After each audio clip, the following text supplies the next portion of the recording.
Home is where our stories begin. Our Town, Our Kids works with local Kansas communities to reduce the number of their youth at risk for involvement in the juvenile justice system.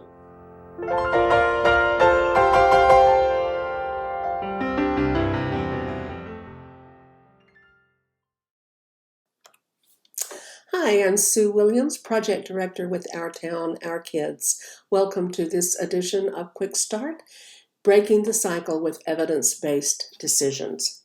Let's get started.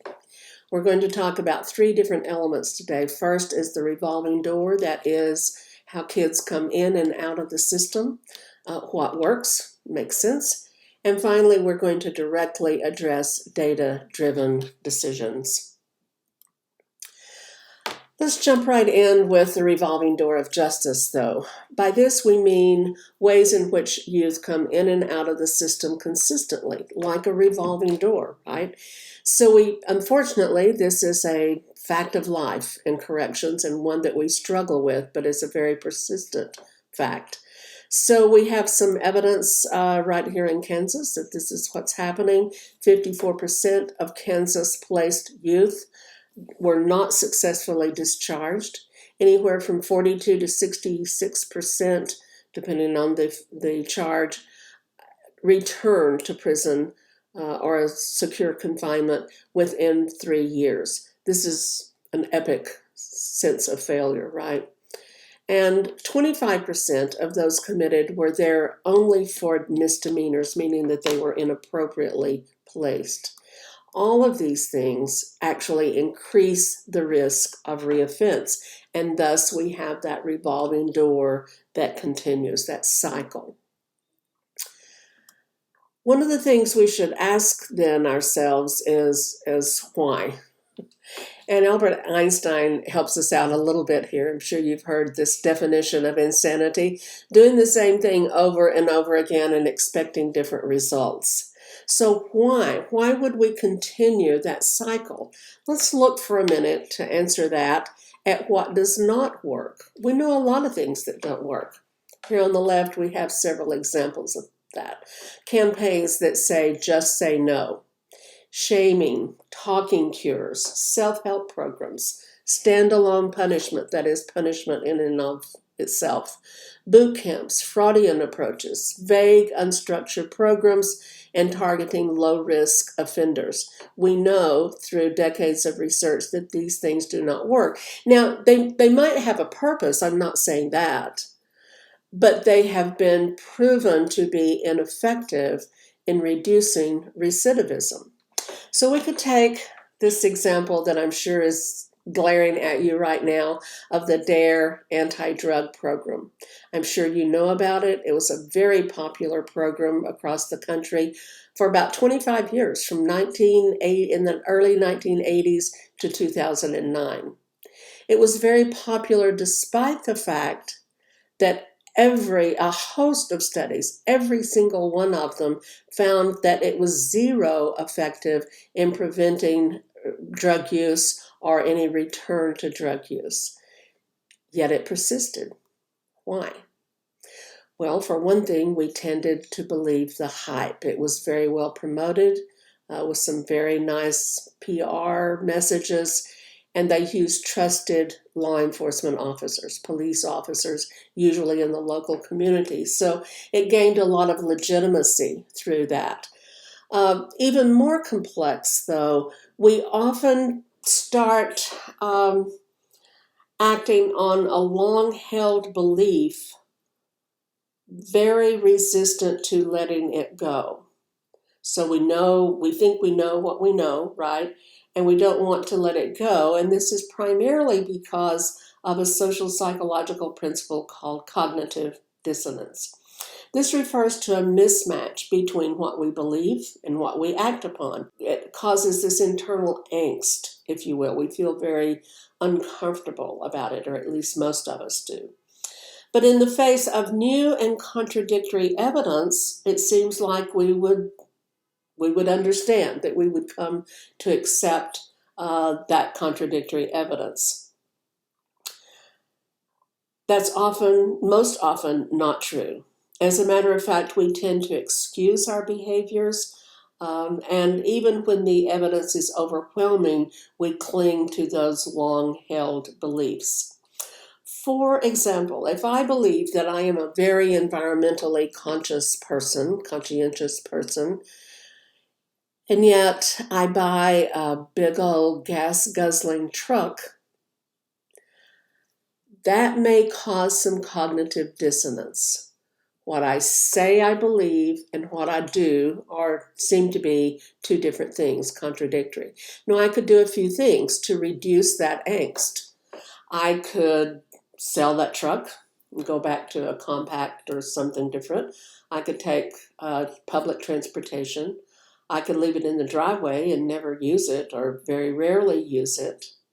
But research tells us that, interestingly, I'm actually far more likely to keep the truck, because that's what I wanted, and convince myself that I'm still a good person and that it's either not so bad, or that idea about gas and smog and environmental danger is overhyped, or that I have resolved it in another way that helps me continue to believe that I'm an environmentally conscious person. Maybe I can make up for it in many other ways. This is a problem, and one that we are left to resolve once we acknowledge that cognitive dissonance is part of our makeup, part of our DNA. Once we acknowledge that, then we can begin to address it. So in this case, coming back to DARE persisted for those 25, 30 years, despite evidence that we knew that it would not work, could not work, and actually increased the risk of drug use. So here's another list. Again, not necessarily that they're worthless in every way, but they certainly do not promote successful outcomes for youth, and they do not reduce recidivism. One of the things that we do know is that punishment alone does not work. And there's at least three reasons for this. First of all, for it to work, it needs maximum intensity, and that is, if we do maximize the intensity of the punishment, it may be inhumane, it may cause more harm than good, and so instead we use graduated sanctions and progressive discipline that do prove to be effective. Another thing that punishment needs to work is immediacy. Introducing sanctions immediately upon behavior, and as we know, that's not always practical or possible. Thirdly, we look for consistency that would require that the behavior must be consequential every single time that it happens. Again, not possible in a large system such as juvenile justice. So think about this. Think of touching a hot stove. The results are intense, immediate, and consistent. But think of touching a hot stove that doesn't burn until 6 months later, sometimes not at all, and it burns some people but not others. Those characteristics are more aligned with our justice system.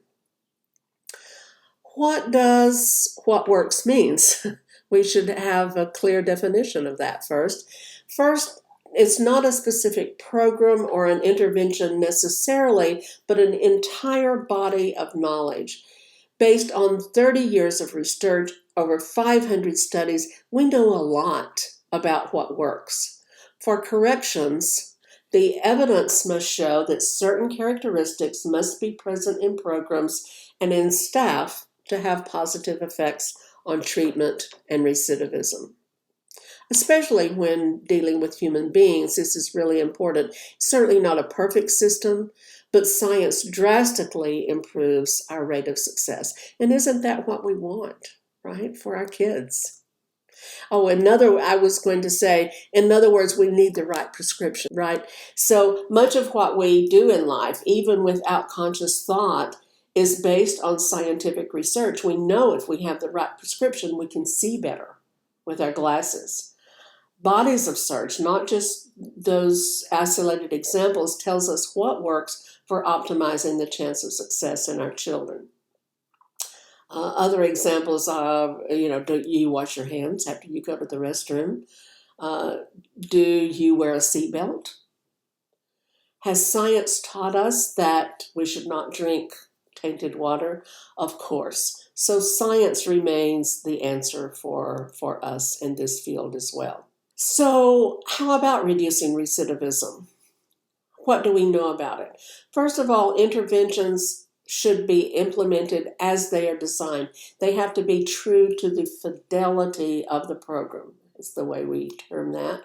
We need effective leadership. We need effective services, qualified staff, adequate evaluation and assessment strategies, and we need to understand the role of evidence-based practices. So speaking of best practices, the overall gist of best practices is that it's not just one thing. It's a host of things, right? But they're always based on a body of evidence, not just one study, a body of evidence. And it requires the appropriate risk and needs assessment. Behavioral interventions are more effective. That is, ways that change behavior rather than try to change the way we think about behavior. Evidence-based programs are a real thing, and you'll hear that often in the field. These are programs that have demonstrated effectiveness through rigorous and repeated scientific research and evaluation. They're shown to reduce crime, delinquency, family conflict, lots of kinds of behavioral problems, and they are typically found on a list of so-called blue ribbon programs. Evidence-based practices are related but a little bit different. These may be in bits and pieces. They may be part of practices that come from evidence-based programs. They still follow those rigors of appropriate scientific methodology, and they've been replicated, but they produce very specific outcomes, and they may include just certain components of an evidence-based program. This particular clip came from the Office of Juvenile Justice and Delinquency Prevention, who have published a guide to over 300 programs. And this is their ranking system. So effective means that it has strong evidence that they achieve the intended outcomes when implemented with fidelity. They can be based on one study or more than one study. There are also promising programs that have some evidence they achieved their intended outcomes, but additional research is recommended. And finally, there are programs that have no effects. That is, they have strong evidence that they did not achieve their intended outcomes when implemented even with fidelity. Here are just some examples. An adolescent diversion project that was developed by Michigan State University was deemed effective by OJJDP and their reviewers. A Maine juvenile drug treatment court was deemed to be promising. That is, it had some success, but it needs more testing, it needs more work, maybe some adjustment. And finally, a program called Free Talk had no effects whatsoever. This was about group motivational interviewing. Now, again, motivational interviewing may be a very good thing in a lot of kinds of situations, but it had absolutely zero effect for first-time alcohol or drug offense adolescents in reducing their drug use and their return to drugs. So we need data-driven decisions. That's the underlying message, and that's the aim of OTOK and the Kansas Department of Corrections in encouraging local communities to establish your own body of evidence, to analyze that evidence, to follow the evidence, and to commit for the long haul, because often it's a matter of trial and error. Let's find the right fit. Let's find that just right prescription that's going to do what we need for it to do in our own community. So in conclusion, breaking the cycle, or that revolving door, means shunning what does not work and trying what does work. The scientific approach remains our greatest promise of success. It takes work, lots of work, collaboration, and a team, data-driven approach. The old Chinese adage from Lao Tzu expresses that great things start from humble beginnings. A journey of 1,000 miles begins with a single step. The exact translation is actually a journey of 1,000 miles begins beneath one's feet. Let us begin together. I hope to see you soon. Bye-bye.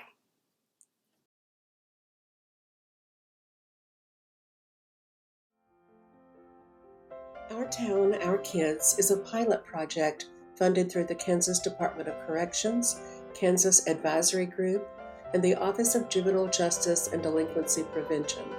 The university group is K-State Juvenile Justice Collaborative, a multidisciplinary team from Kansas State University, Fort Hays State University, and K-State Extension.